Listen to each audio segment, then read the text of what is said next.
আমি আমার জামাইয়ের জন্য ফার্স্টে রান্না করলাম যে আইটেমগুলো।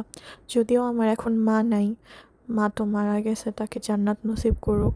আমার মা থাকলে হয়তো আমার হাজব্যান্ডকে অনেক সুন্দর সুন্দর করে রান্না করে খাওয়াইতো। আর এই ভিডিওর মাধ্যমে আজকে আমি কয়েকটা কথা বলবো।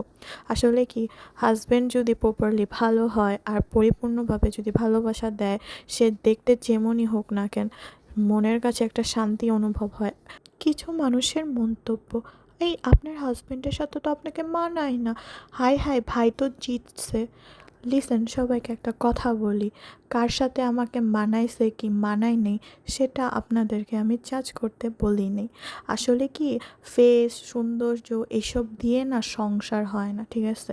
আর আমার জামাই আলহামদুলিল্লাহ অনেক সুন্দর, ঠিক আছে? আপনাদেরকে না জাজমেন্ট হিসেবে রাখি নেই।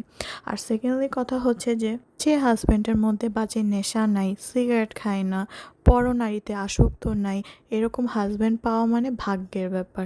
আর সব মিলে আমি আলহামদুলিল্লাহ। আমার হাজব্যান্ডের সাথে ফার্স্ট ঘুরতে বের হয়েছিলাম, তারপর আমার হাজব্যান্ডের কলিগ তার ওয়াইফও এসেছিল, চা ফুচকা খেয়ে যে যার বাসায় চলে গেলাম।